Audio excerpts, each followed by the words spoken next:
Michael Jordan and the Chicago Bulls of the 80s and the 90s were one of the most iconic teams to ever lace them up in sports.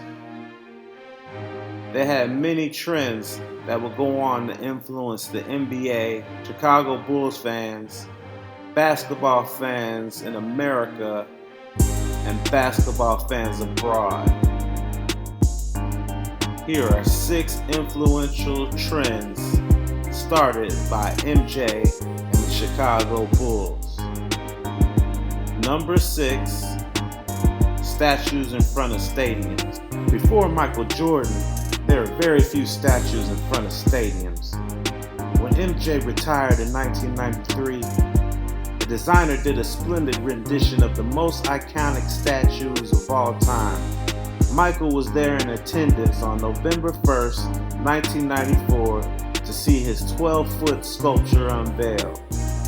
Surprisingly, there was no tongue wagging present, which was Michael's initial request. MJ returned to the Bulls in 1995 and became the first and only player to play for a team with his statue out in front of the stadium. Never done before and never done since with any major athlete in any major sport. This inspired other stadiums to follow suit and let their icons have a statue in front of their stadium, but long after retirement. It's not as popular as the Statue of Liberty, but the Michael Jordan statue was very influential and in a class of its own in American statue. Number 5, long shorts. The long shorts of the NBA that you see today is not the fashion of the good old 60s and even the golden era of the 1980s with guys like Magic Johnson who looked comfortable in his short shorts. MJ started with the Bulls and he had that style in the mid-80s, but by the end of the decade, he wore his shorts just above his knees. This was unprecedented at the time as everyone was used to the old style that looked like coochie cutters. Some say the Bulls adopted the style because Michael used to tug on his shorts as he got in a defensive stance. Some say he wore them to cover his lucky North Carolina shorts underneath. Either way, this set a trend throughout the NBA that even influenced the next generation of hoopers like the Fab Five of the University of Michigan to wear the extra long shorts.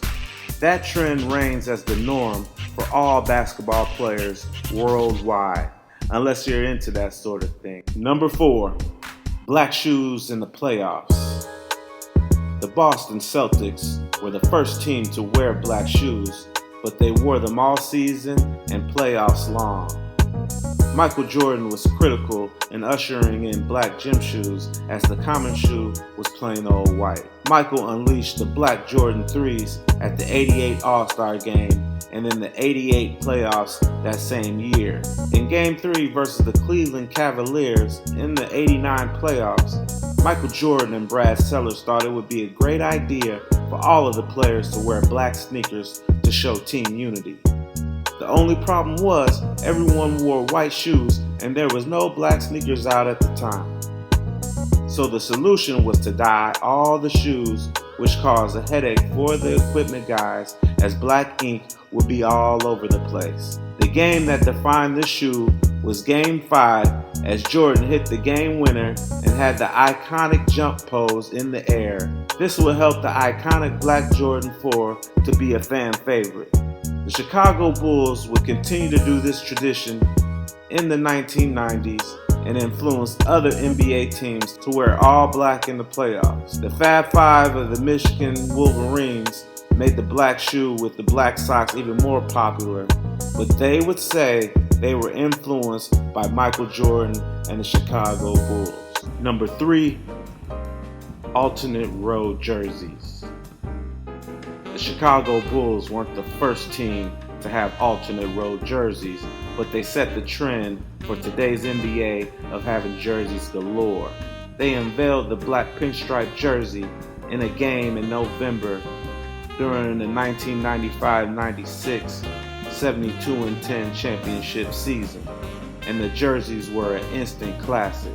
They were for sure listed on every kid who loves Chicago Bulls Christmas list. The pinstripes set this jersey apart from any basketball jersey to this day because of its classy material and unique stitching of the numbers. This jersey and the Air Jordan 11s made you the man around town and you were good to go.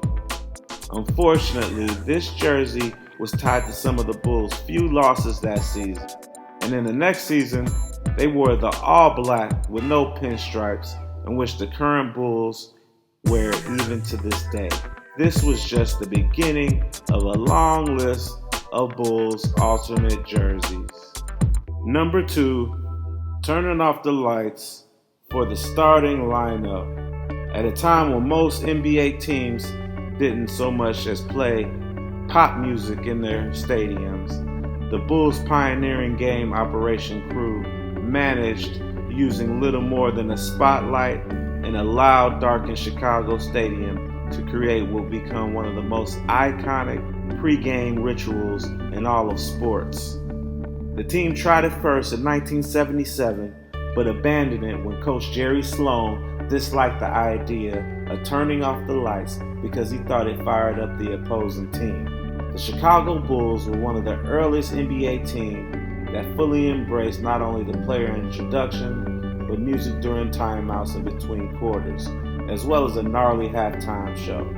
There was a slow culmination of a lot of factors.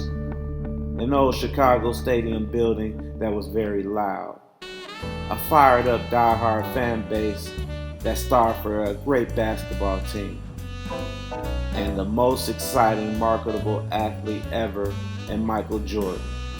They first used Michael Jackson's Thriller, but after the announcer Tommy Edwards heard Sirius by the Alan Parsons Project playing at a theater, the rest was history. When Ray Clay took over for Edwards, you can't mistake his voice and the most iconic starting lineup of all time. This is now a tradition in every basketball stadium, and I'm just letting the world know where they got it from. And number 1, the pregame chalk toss. Is LeBron James' chalk toss a tribute to his idol Michael Jordan? This move by LeBron has been attributed to him in the same way the fadeaway got attributed to Kobe Bryant. But no, MJ was the master of both.